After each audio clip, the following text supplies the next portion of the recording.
Guys, we have some people who've done like amazing stuff in this country, and we feel they are underappreciated. We feel we're not taking advantage of them and learn from them. And that's the whole idea behind this series. We learn from the people who've been there before us. That's a theme. Yeah. So today I'll try and extract as much lessons from our guest, but you'll also have an opportunity to ask a few questions. So be free. It's a safe space. We are here to learn, all of us. So don't leave this room. Then you're like, oh, damn, I should have asked this question. Don't. Okay? So ask any question. Okay? So without any further ado, I want to invite my first legend, Mr. Aquinas Wasike.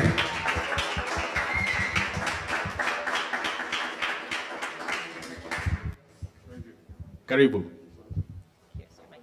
You can sit on the red chair. Kitimoto, you've heard of that, eh? Yes, and here's your mic. Oh, thank you. So we agreed with Aquinas that we'll be truthful, we will be open, and this will be a conversation. So just to kick us off, just tell us who you are. Okay, thank you very much, and thank you everyone for coming. I thought I'm that much of a legend, I was expecting a full house. Turns out I was overestimating, yeah. There's still a few people coming. Yeah, okay. Well, since this is not scripted, and I guess it's best this way that we talk freely, let me give a bit of background. I think that's what you are asking for. Well, I'll start from, of course, my working or professional background. I started working in 1989. Just late 89, early into 1990. And I was really one of those, you would say, the few local employees of the only remaining multinationals in Kenya at that time, ICT multinationals. Today there are a dime. There's many of them now in Kenya. But in those days, there was the company that employed me, which was ICL, International Computers Limited. And I think the other one was Olivetti, the Italians. IBM had been in the market earlier, but had pulled out because of the issues in South Africa. So the American companies were pulling out of Africa and all that because of the apartheid issues. So ICL employed me as a management trainee in 1989. And I was for a full 1 year sort of management trainee program, from which then you will be absorbed into whatever stream you're employed to do. ICL, for those of you who may not know, is no longer in the market. It died in the 90s. In those days, there was two big global computer manufacturers, one in this side of the Atlantic, the other one on the other side. So ICL in the UK, International Computers Limited, and you had IBM in Northern America. And then you had many other smaller, manufacturers like Bull Bull in France. I had even forgotten there was something like Bull. Bull. Yeah. And then you had, the Wangs and whatnots in the US and the like. So, I mean, it was a pretty big boy, ICL. And we were part of those that were being absorbed into the ecosystem in sort of the Africanization process and all that. Of course, there were a lot more other Kenyans or Africans who had been employed. I was one of the other few coming on board. And so I was at ICL for going to 4 years, up to 1993. And so I set up on my own in mid-1993. Mid-1993? Yes. So that makes it how many years now? 26? 26 years. Yeah, 26. Yeah. Yes. So yeah, that's the background. And I don't know whether you want me to add on to that or there's more. Actually, just to follow up on that. So you set up on yourself. Yeah. So you registered a new company, right? Yeah. Were you alone? Did you have partners? How did that happen? There's a background to going out on my own, and the background is that we were doing. Those were the days of the mainframes and the mini mainframes. So we didn't have, desktops, PCs and whatnot. So partly, I was, when I then got absorbed into the company, ICL, I was part of the team that was now to introduce or to evolve the business more to the desktops, the more away from the mainframes and the minis. And those were the days, obviously, that we had, your big data centers, huge machines in a sort of a big room, and then you had dumb terminals. Dumb terminals are really. They'll only extend from the mainframe. Anybody who knows a dumb terminal here? Yeah. Like 2 people. Okay. Yeah. Yes. So dumb terminals will only extend up to 100 meters. So from the computer room to 100 meters, that's the farthest we could go, So now, of course, I got introduced I didn't come to the IT industry by any piece of luck, because I got introduced to computers way back in 1983 when I was in 3rd form. Yeah. And my introduction, there walks my kid brother. My introduction to computers was, we were one of the very first schools, and I think we were the first actually, in Kenya, or high schools, to have computer labs. And our computers Which school was it? Starehe Boys Center. Okay. And our labs were, actually, the computers were donated from Apple and Amstrad. So in 1983, we had Apple IIes in the computer lab. The Apple IIes were actually the latest brand of computers in 1993. So we were working with the latest, And the Amstrad computers, so we had donations from these 2 entities, Apple Computers and Amstrad. Amstrad owned by Lord Sugar, Alan Sugar, now Lord Sugar.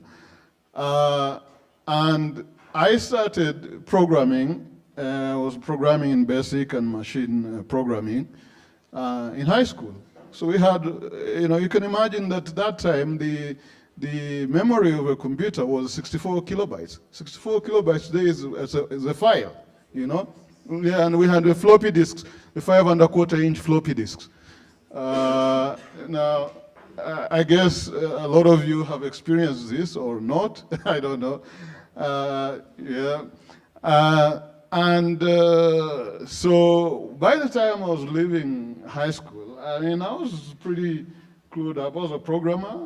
BASIC, Fortran, and Kobo. I was already programming and whatnot. So it was always very easy. And in those days, you could choose whether to go to uni or go straight to employment, depending on whether the employers were out there. And so, come 1993, so let's move to 1993. Yeah. I was working as part of the pre-sales team in ICL. Yeah, and part of the work I was doing is preparing market introduction plans and then what we called then the GTMs, the go-to-market strategies for specific new lines of business that ICL needed to get into, because we were part of the core team that, and as we talk, I'll mention other colleagues. We were part of the core team that were to transition ICL from being a mainframe sort of, supplier, more to a client server sort of, desktop. Computer company. And actually, there are not many people buying mainframes anymore. So I had prepared an MIP. We call it an MIP, a market introduction plan. MIP. MIP. Okay. I had prepared a market introduction plan, on networking. Because remember I said earlier, that those were the days when, computers were they were closeted in, A server room. a server room, a huge room with all those, the ACs and whatnot. And then it could only extend up to about 100 meters away. And those were the days, actually, that the business decision to go to buy a computer or to invest in computer, to make a computer investment was mostly for accounts, finance, and data processing. Now, what is data processing? Again, the only people who are doing data processing were the guys in accounts. And those were the days when we used to have what we call then a data processing center along Kenyatta Avenue. Yes. So people would bring their accounts disks and bring to these guys. And payrolls. And those guys would actually churn out your payrolls from there. It was big business, So the investments then were mostly, isolated to accounts and whatnot. So here we come. We have prepared. I prepared the market introduction plan for going to a more, extended use of computers.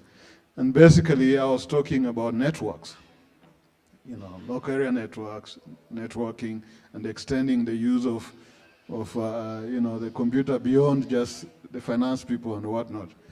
Now, so I sent it to my boss, a fantastic, wonderful boss.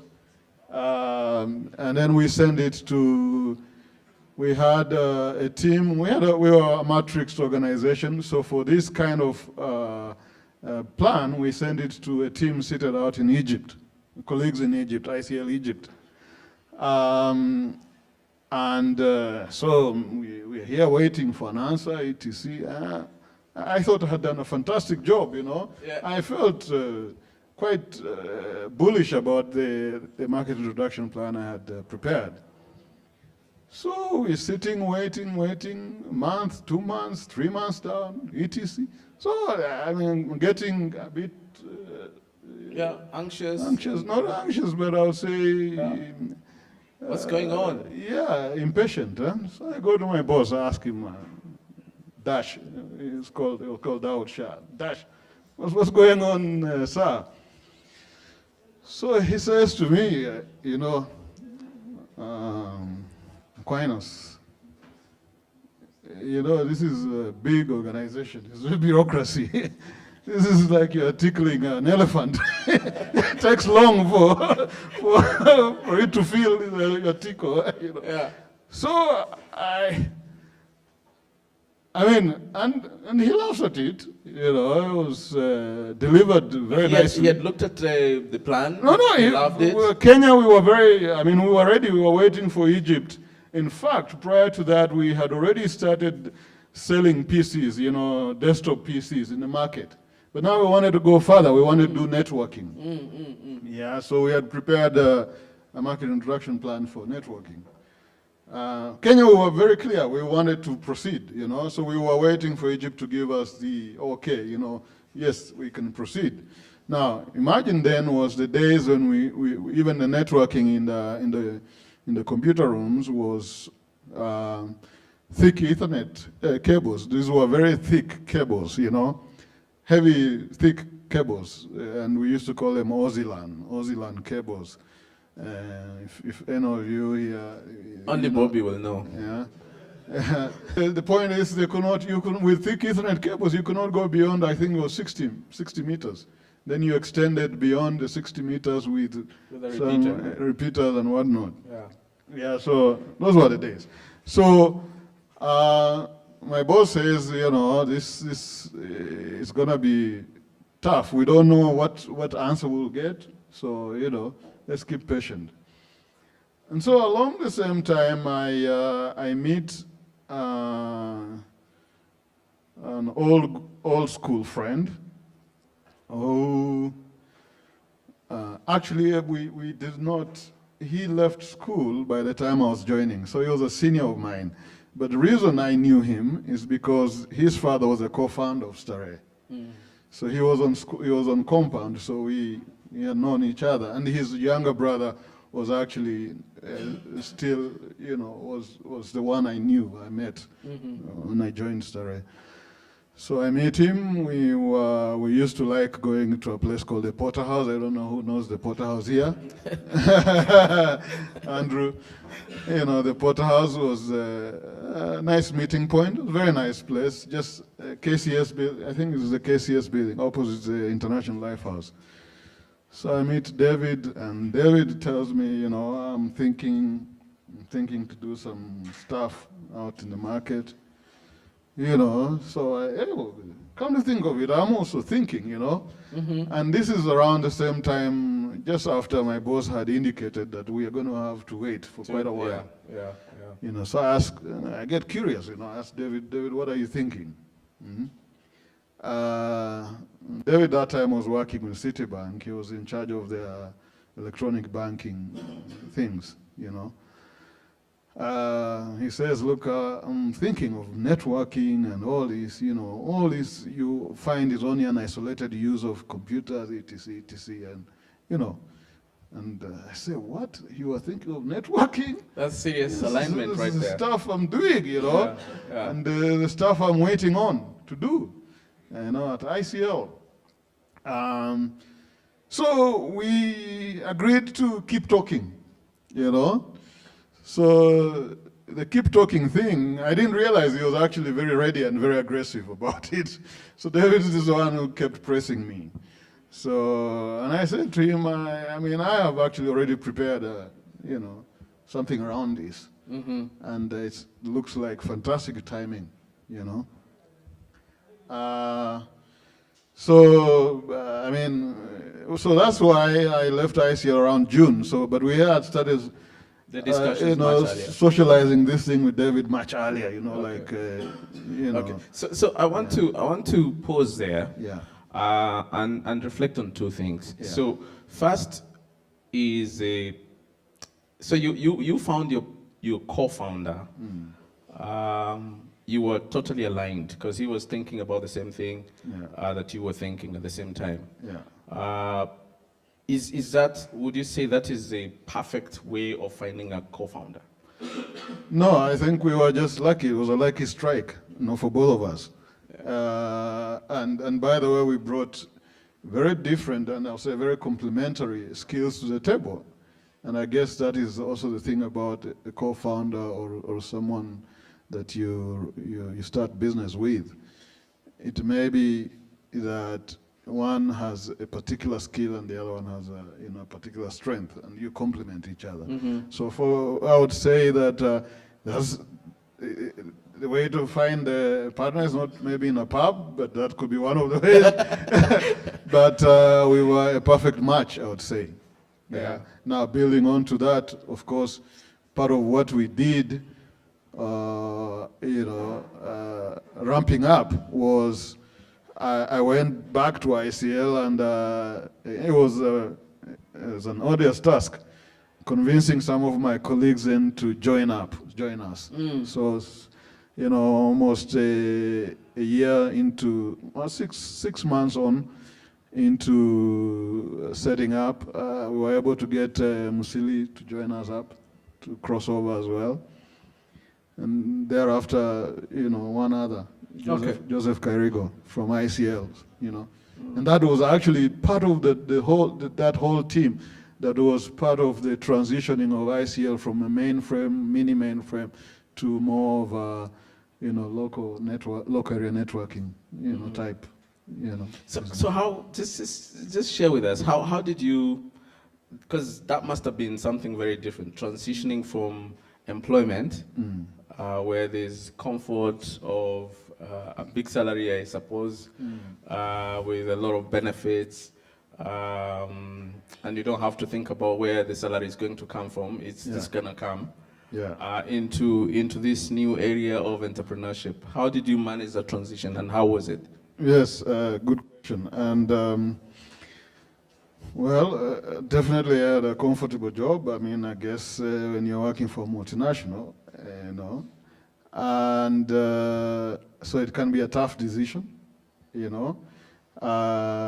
but so there were certain other factors that obviously motivated my move.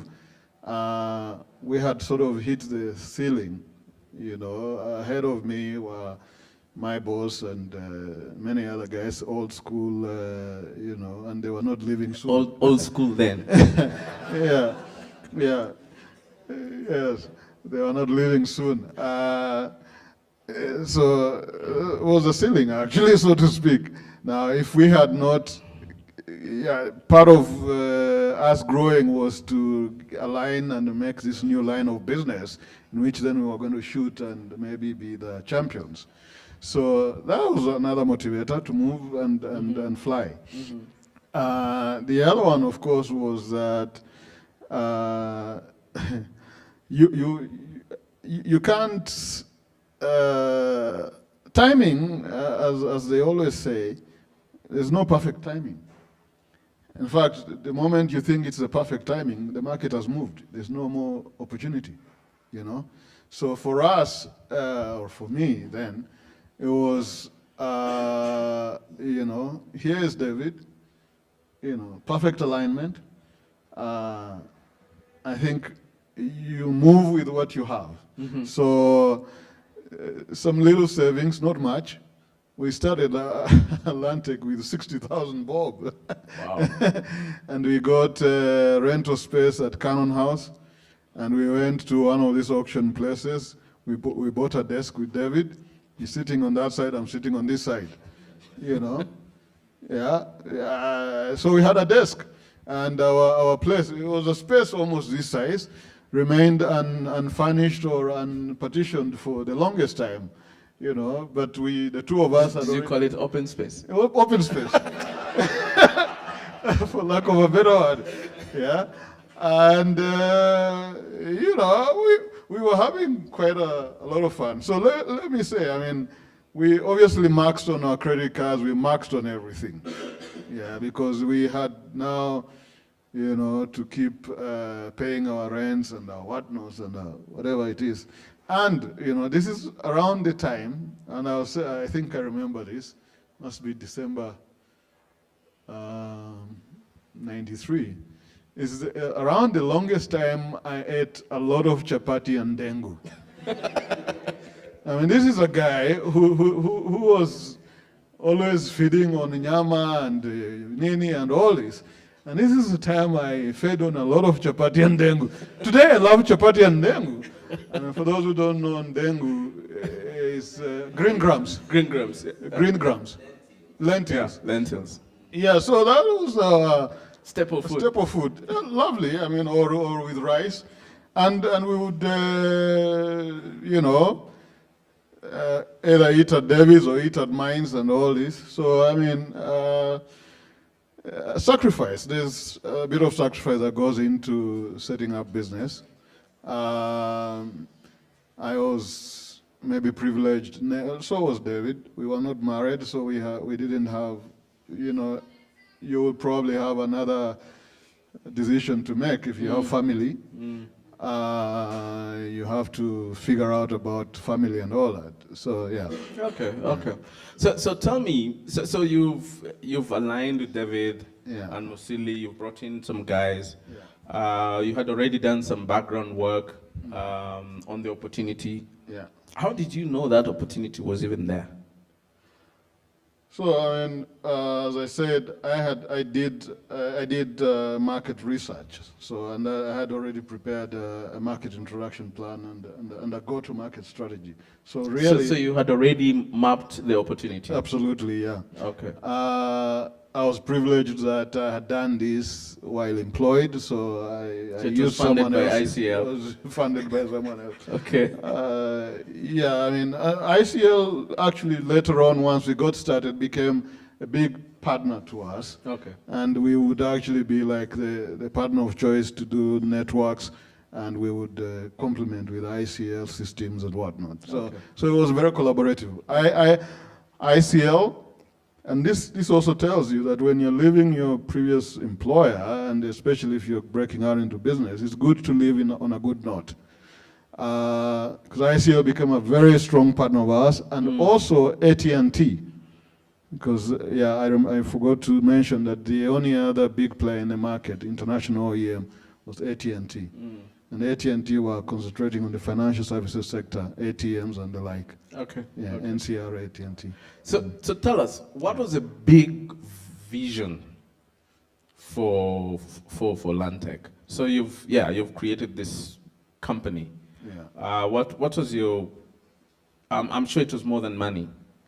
What was the big vision for Lantech, and how did that pan out as you grew the company? Well, I'd say that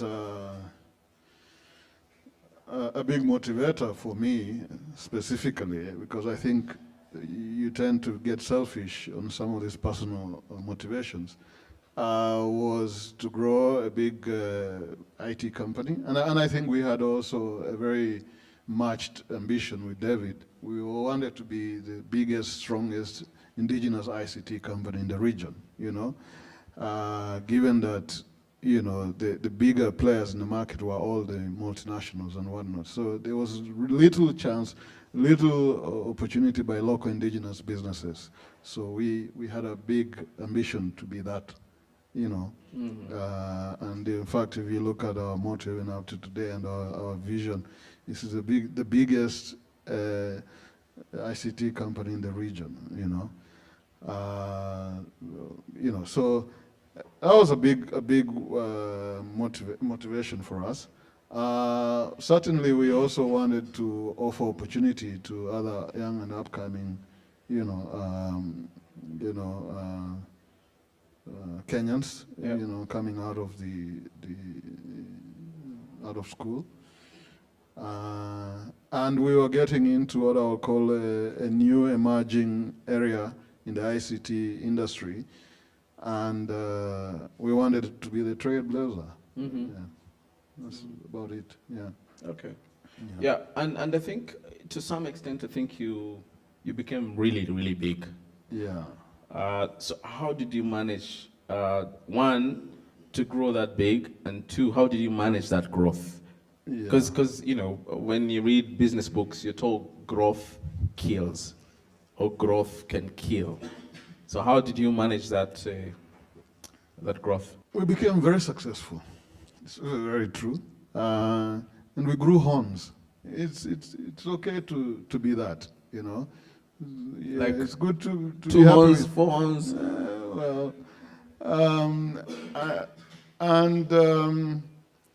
I'll say we were very well received and very well embraced by the market, and because we delivered.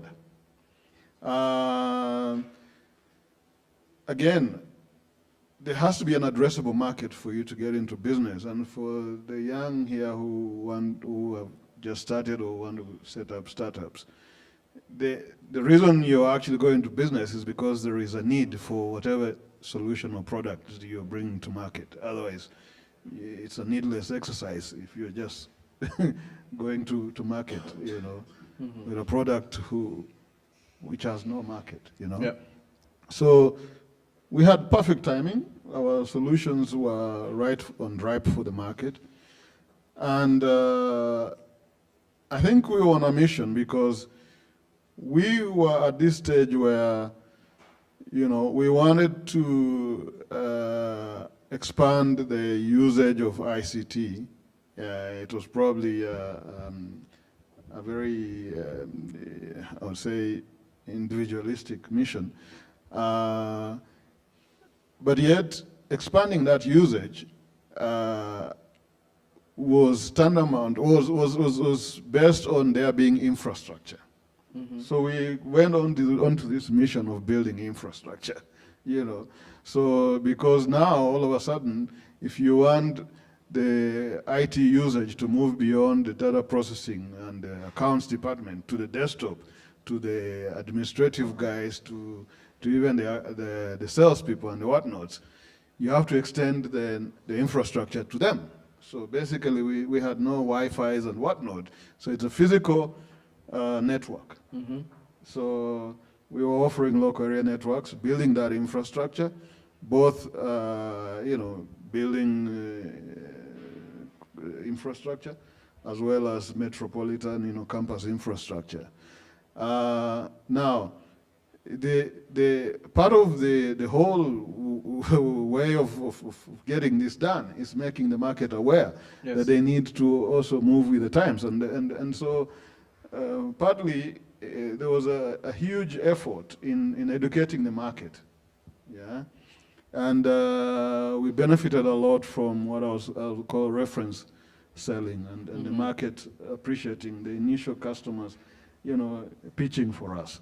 So we had an explosive growth, you know, and I would even just venture to mention some of our then very early, you know, customers, including the UN here in Gigiri, where we expanded their campus fiber network and the like, and the University of Nairobi, where we built their network from their main campus to Chiromo, you know, extended their connectivity to Chiromo, the School of Computer Science, you know.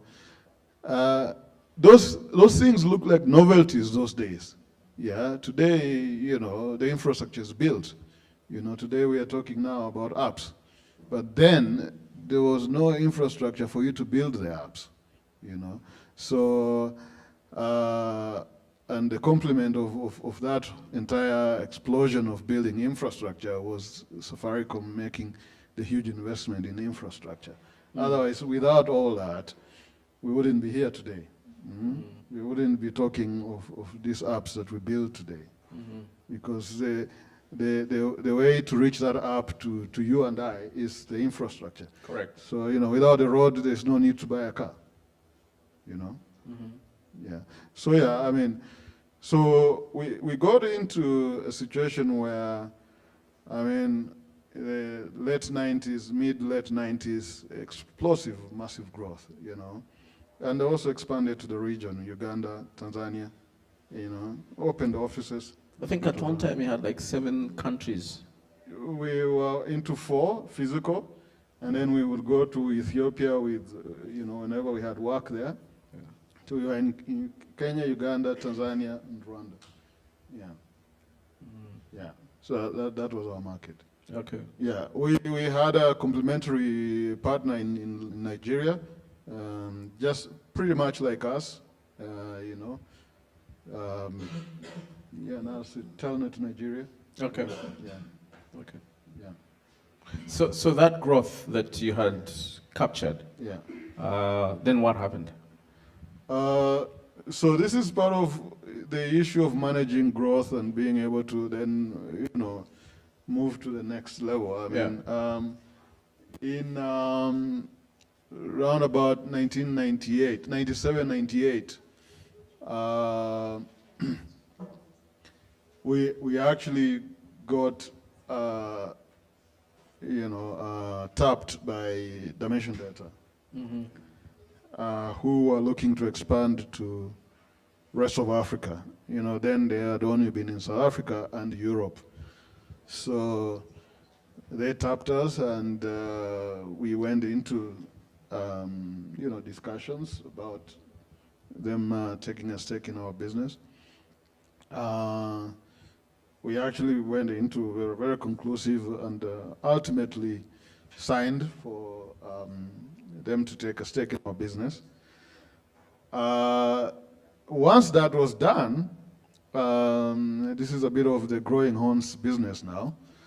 Uh, because we were riding, and this is the danger, and I guess I want to share this with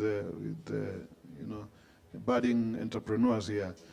The good times will not ride forever, and this is obviously the learning from that experience. So once we were signed and ready, and Director said, now, because of forex rules and whatnot, we will make payment on the stake that we're buying at such a time once approved by Reserve Bank of South Africa. It seemed like it was a done deal, but then when We're waiting for the money. When they retreated, we kind of said to them, hang on, please, can you come next year? And because in part of our negotiations, we had what we call ratchets. And the ratchets were that if next year we do a turnover of so much, then their buying price will double or something like that. Yeah, the valuation changes. Yeah. So like we were saying to them, hang on, can you come next year? Because we wanted to hit that double so that they could buy us a double, Of course, come next year, they said we've changed our minds, we are busy with other things. So What? yeah, so that's what happened, So then we were left at this situation where we had already geared and prepared our team that we were going to be part of a big group and whatnot and etc. And then all of a sudden this big group then says, no, in fact, and I do recall the exact reason why they said they will not, because they actually outbidded HP for an SI in the US, where HP had offered something like $230 million. They had offered something like $280 million. So they wanted to now go to North America. So now their whole team, the same team that we were working with, that wanted to extend to Africa, were busy going to America. I mean, Kenya and America, we were not any more important. Yeah. So they moved on. So now you have already prepared your team. Your guys will be part of a complement of a bigger whatever. We will now be stronger in the region and etc. And then it doesn't happen. It's disappointing. And Yes. I do recall that it was not a good, it was not good news to the team. So you start, having the challenge of now the team feeling, start looking maybe for other, opportunities and whatnot. And I guess, going into the 2000s and whatnot, we were like starting to reboot, Okay. Yeah. Okay. So, yeah, so that's... Okay. So two things out of that. Yeah. So there's so there was this big guy who were coming to put money into your company. So number one, after that, did you ever think of raising money? Well, that's one part. Then the second one is because you had attracted some really good talent into the business. Yeah. How did you do that, and what did you do to retain them for the reboot? Yeah, so,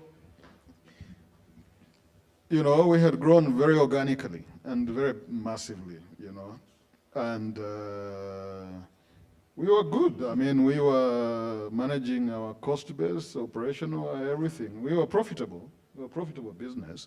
So the complement of this, party coming on board was really to leap to the next level. It wasn't really to pump in money. The business was going to the money was going into our pocket. And nothing to do with going into Lantech. I mean, at that point, we were selling value. So we were not... that was a liquidity event. Yes. For the founders. Yes. Okay. We were unlocking value.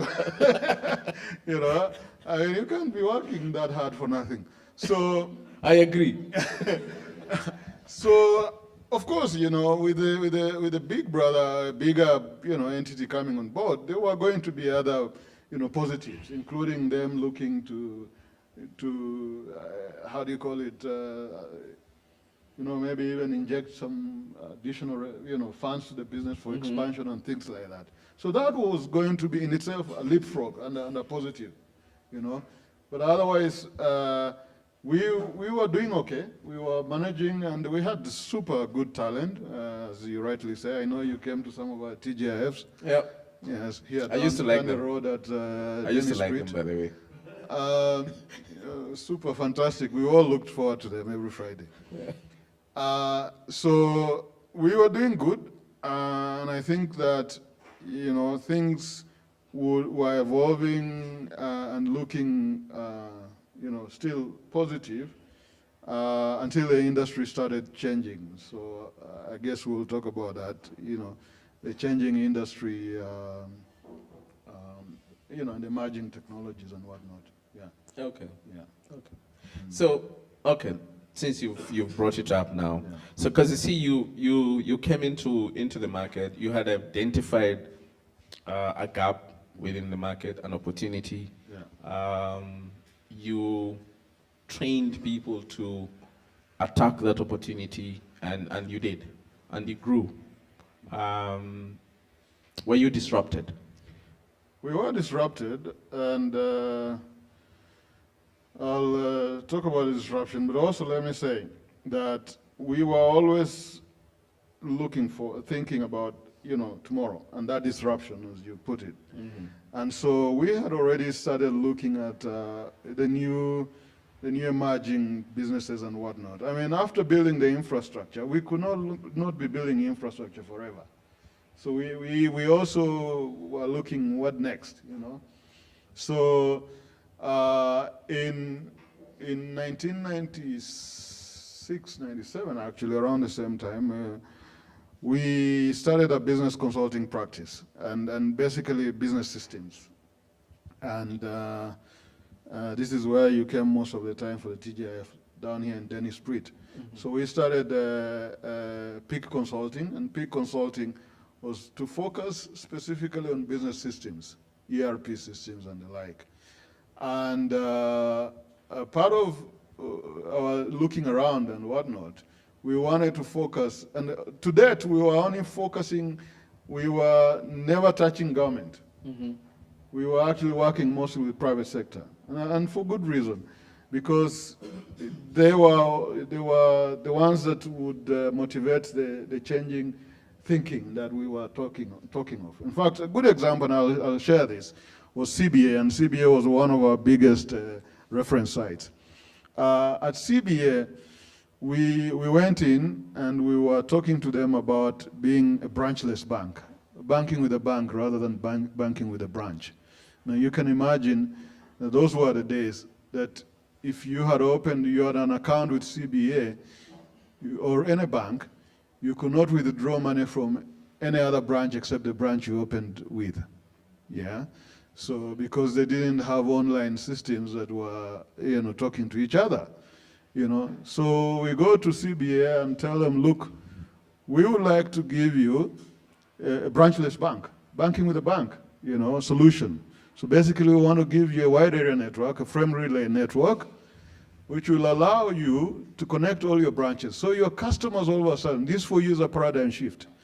Your customer can go to anywhere where you have a branch, and can be served, Those were the days of X25, that was the only available, network offered by KPTC.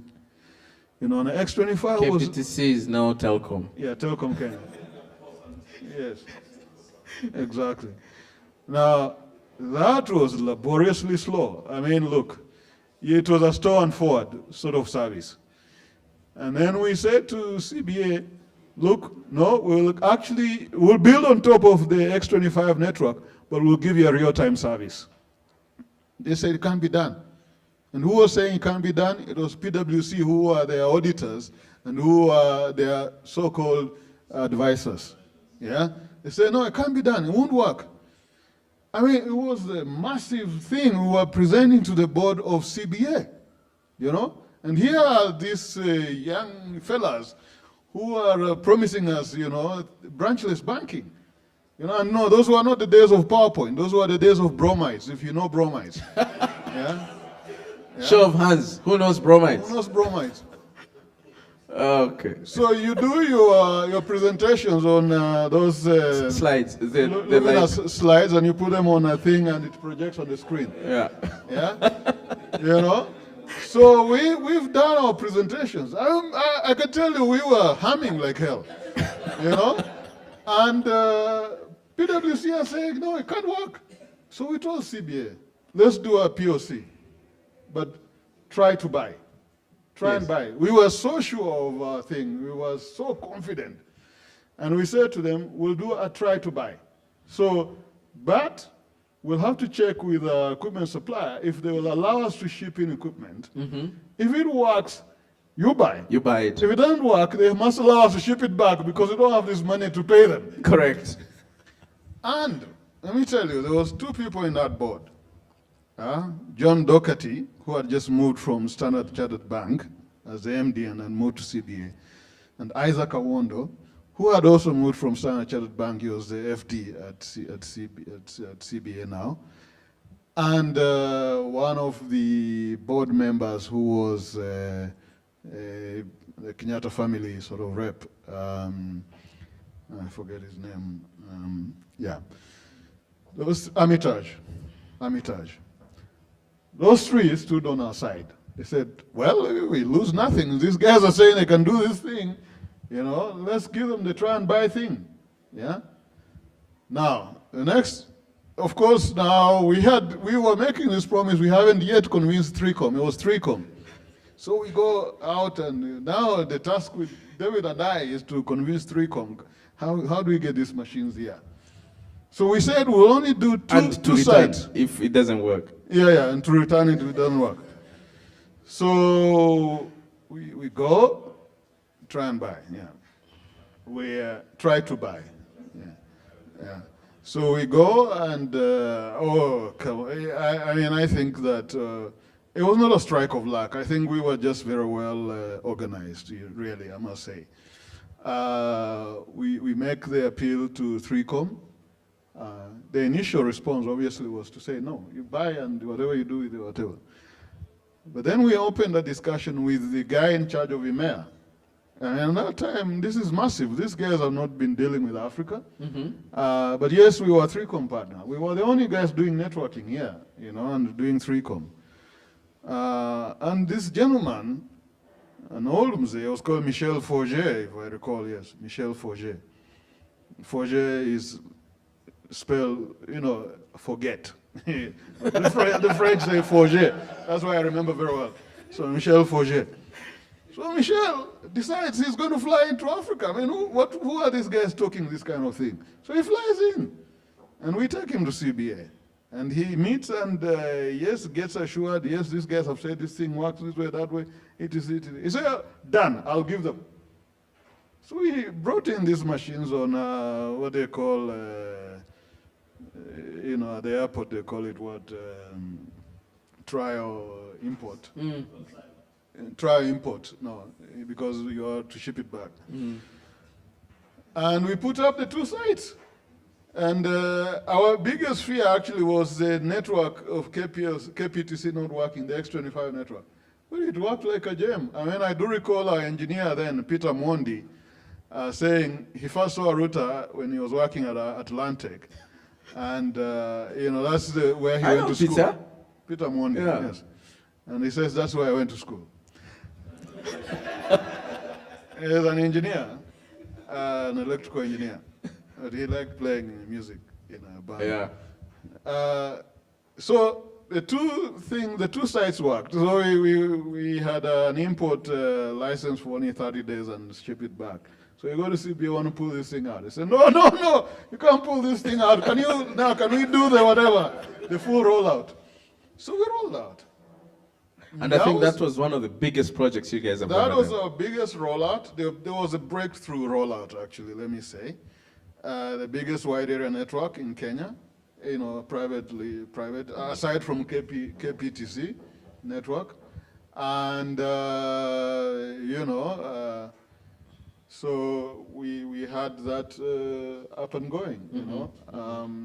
So who disrupted you? Now, so we come to the disruption.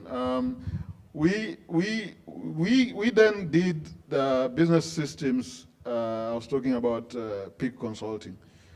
The business of infrastructure was tanking in the 2000s and whatnot, because look, all of a sudden after the what do you call it, breaking up of KPTC, Yeah. Safaricom and all that, the new telcos started rolling out massive infrastructure.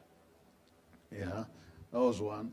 And then of course, for us, we had built the infrastructure to the extent possible. The likely customers, we had kind of exhausted them, because you are talking of those who could afford to invest then.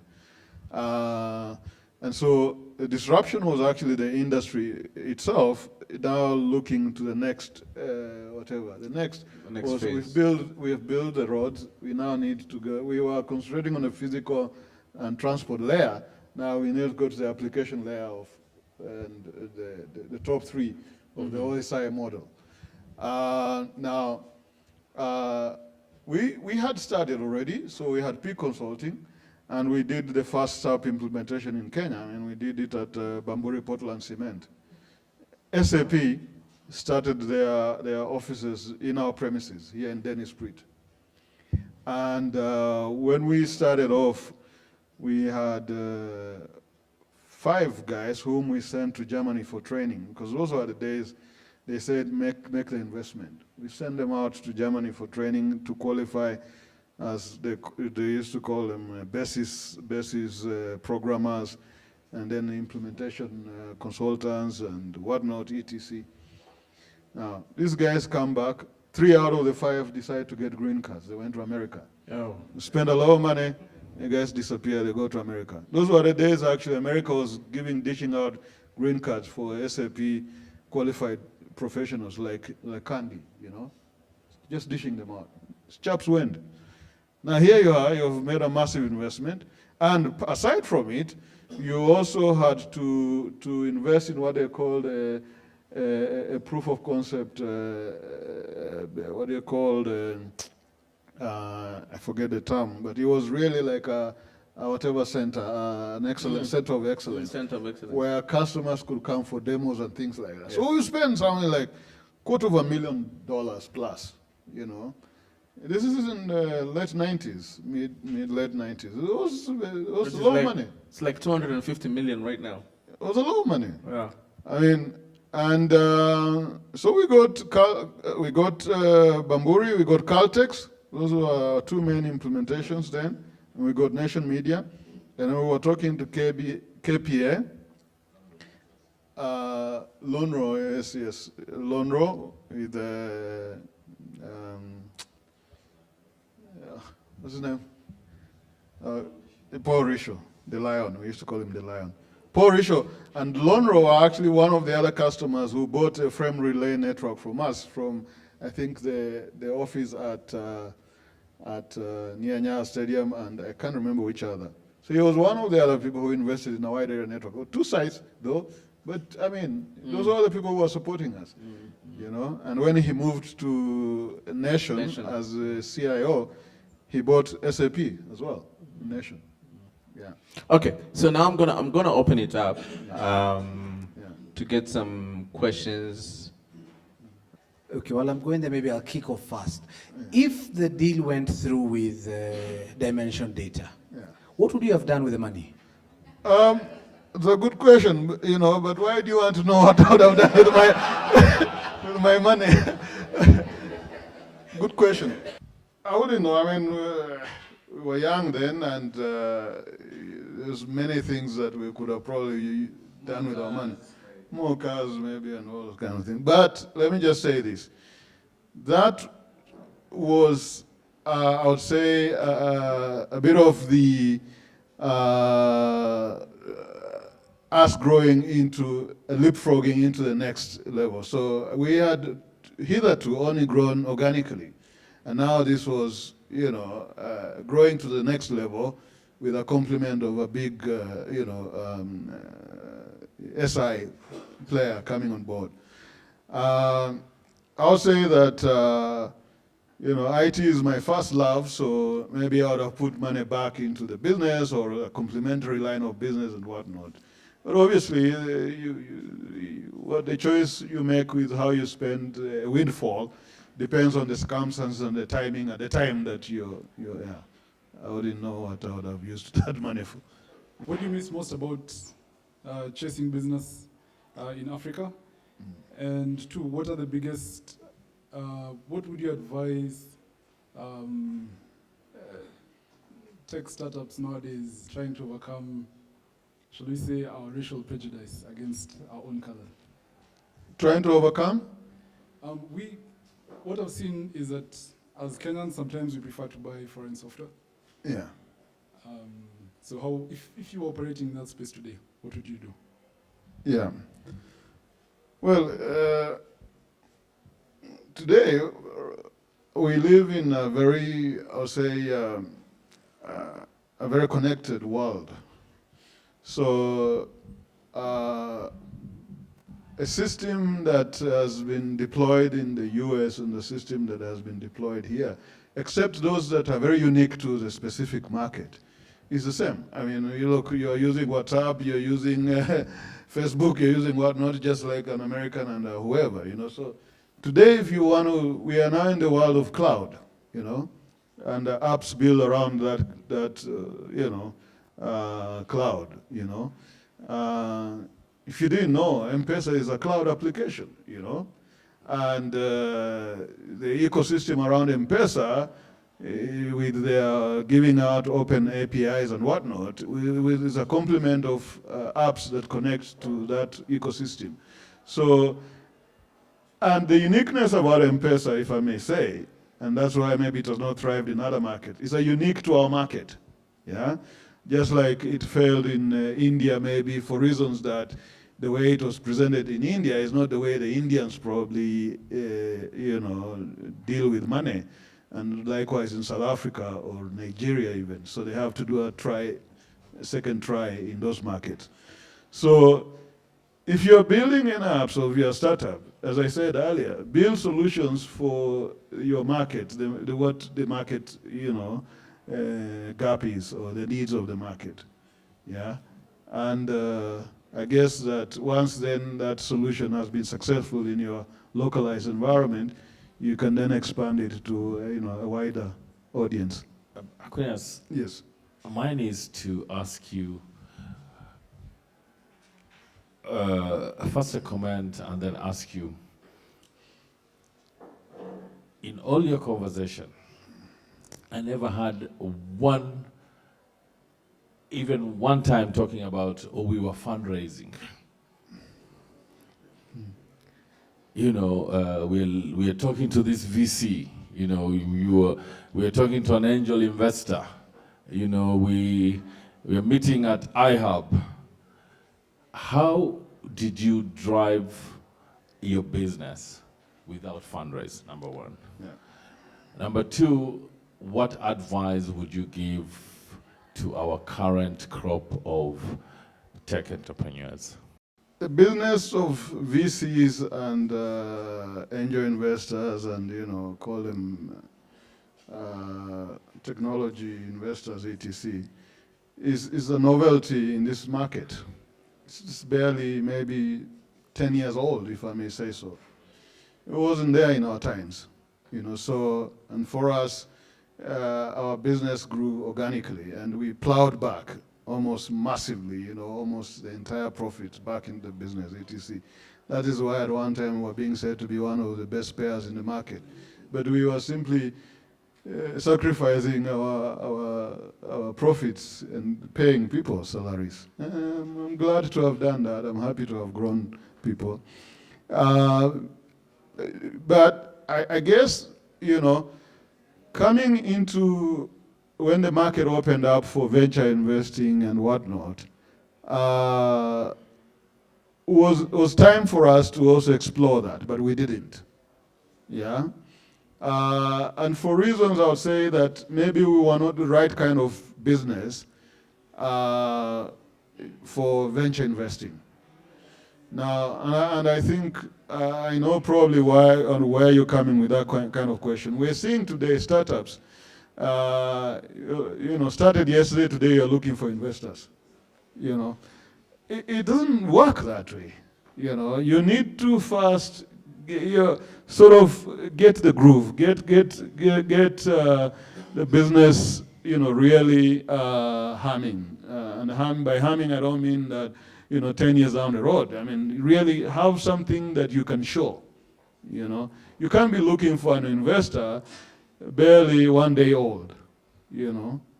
And into our 10th year would have been time for me, and I guess I'm responding to Robert here, to probably check out, sell a significant portion of my stake or my business, and do other things with a portion of that money. But we didn't do that, and I guess this is some of the learnings that, at a certain stage, you need to convert, your cash in and get others on board to help you move to the next. Yeah. Good evening. My name is Rachel, maybe I could just stand, from Biashara Africa. Yes. We are sales technology. And maybe I came a bit late. Would you tell us how old you are? When you started. Yeah, because, you keep referring to things, some of us are just not connecting. Yeah, and I'm sure I'm not alone. Yeah. So how old were you when you started? And then we'll not ask how old you are now, because you still look young. Yeah. Then you did indicate that when you started, the two of you, you two single men. Mm-hmm. So how did that go? Did the status change when you got the money? How did you manage that transition being in business? And then you've also not told us, because when I Googled, I found that company is based in the UK. Yeah. So is it the same company? Did you sell your company? Or maybe the older guards know your story, but some of us, this is very new. But again, before you respond, I saw on Twitter that today is Boyfriend's Day. Yeah. Yeah. And possibly some of us have not been wished Yeah. Happy Boyfriend Day. Yeah. So maybe I would ask, if you're seated next to a man, could you just tell them? No, we will qualify the statement. We will qualify the statement. I'm from a sales tech, right? So tell them, I'll tell you how to qualify, but you have to obey this first. Tell them Happy Boyfriend's Day.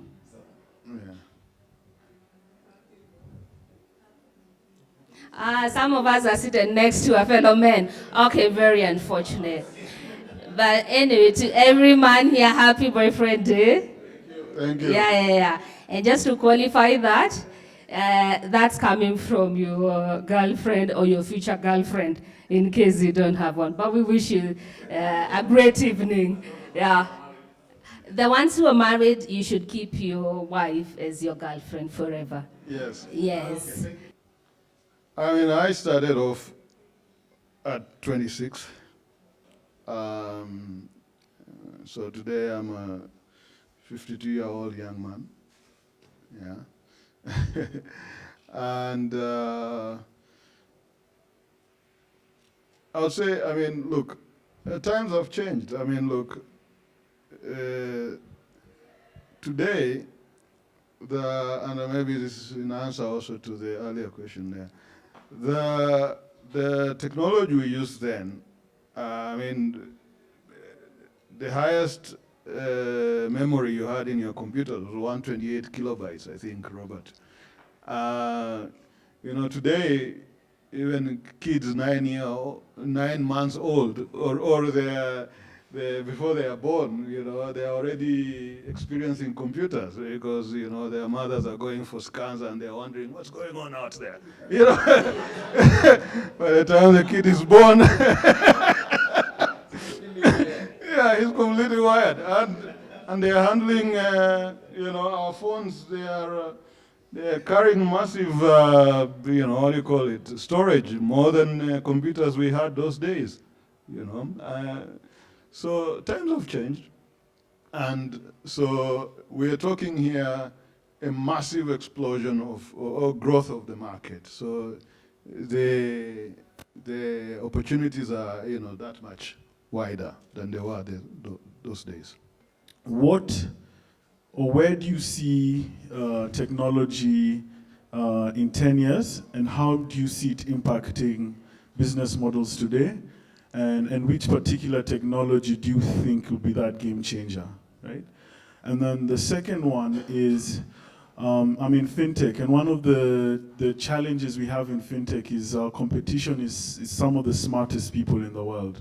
We've got, even just here in Kenya, we have Harvard grads and all these people from all these places.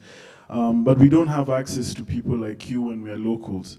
So, what, on top of legends, how else can entrepreneurs in this market who need the kind of insights, that somebody like you has, in a sort of easy, fair, without disturbing you too much way?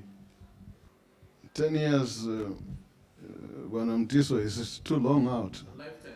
Too long out. I'll talk to you in chunks of 1 year even. Now, we are already witnessing technology disruption, specifically in the telecom sector, because we are in the comms industry, and a massive disruption, and I'll tell you this, is the convergence of telecom and financial services, for example. Today, you don't know whether to describe Safaricom as a telco company or a bank. It's the biggest bank in Kenya by the mere size of what it transfers or that happens with M-Pesa. It's the biggest. It's a quasi sort of a monopoly national payment system. So where do you demarcate it as a telecom and as a bank? And some of us are even saying break it up. Put M-Pesa aside as an independent business and Safaricom to continue with whatever. So we're going to see a thin line between. So there's going to be a convergence, industry convergence. You look at the big players in the US, they are buying into media houses, the Verizons and the AT&Ts and the whatnot. They are buying even the Googles and whatnot. They are buying YouTube. They are buying, all those kind of things. So content is big. Content is king. And content in form of video content and social media content. Yeah. So the big disruptors, those are the big disruptors. And so therefore, a complement of technologies to take advantage or to mine all this. Yeah, so you're talking furiously here, cloud computing, artificial intelligence, analytics, machine learning, and all that, So those are the big disruptors. And in your industry already, you're applying AI, you're applying machine learning, you will not just give me money or loan before you have done a quick check on me, and it's real time. Yeah, it's not like come 6 hours from now, come tomorrow, come whatever. It's real time because I need to be served there and then. So those are some of the things. So we will not talk 10 years. We don't have 10 years for that. It's happening now. Yeah. Okay. All right. Oh, what was the second? Sorry. Yeah. Sorry. Look, people like me are out here. We are available to you. It all depends on how you want to access me and for what you want to access me. I guess, there's fora that I appear in. There is ways in which we can collaborate and maybe also offer some hand-holding or some advice or some whatever. So, I'm always available. And maybe many others of my type, yeah. So, first question is, if you were to go back to your younger self, what advice would you give yourself? That's one. Number two is, when that potential acquisition by Dimension Data fell through, and knowing that there were two co-founders, how did that affect the relationship between the two of you? Thank you. Mine is a quick one. You once mentioned that you're one of the best payers. And for most tech companies, the people are the biggest asset in the business. So I just want to understand, what was your philosophy around people? Hi, my name is Marianne. And as tradition around the world, tech legends usually pay back or forward, whichever you look at it, by investing in new technology or new businesses that are in tech. What is your strategy for investing in tech in Kenya?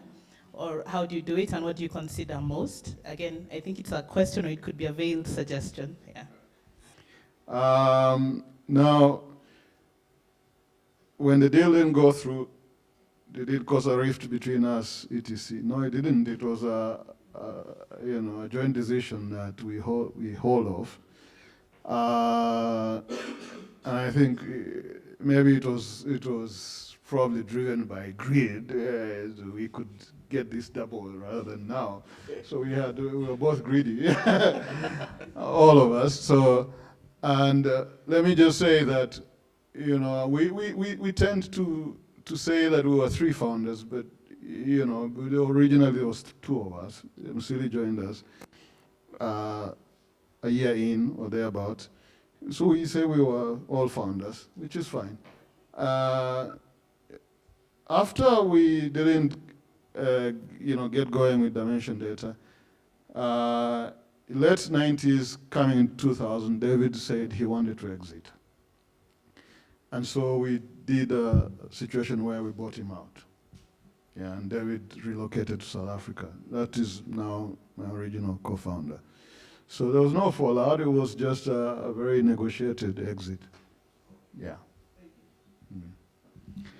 Now, how do we deal with, what was our philosophy around the team, the people?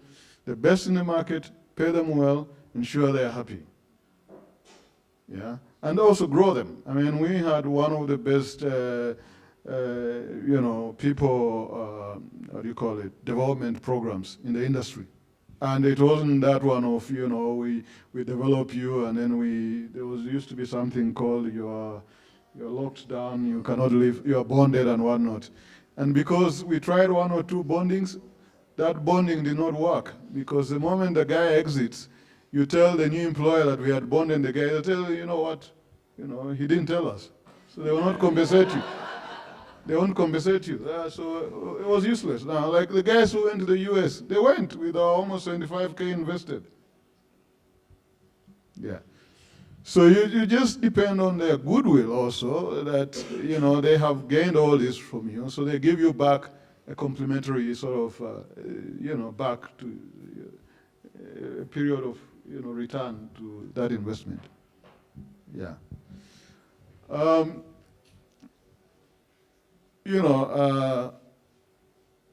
We pay forward or we pay back,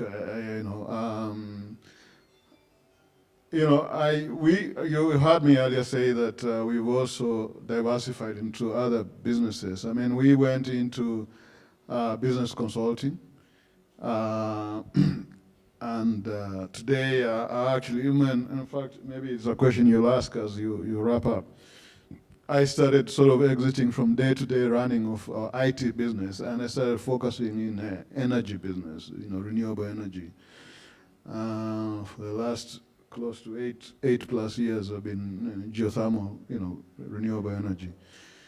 But we also actively look at, part of what we have been talking today with my colleague Musili is, and we've been talking for a while, actually not today, more than 10 years plus, but we haven't quite put it effectively in practice for reasons, is to establish an innovation sort of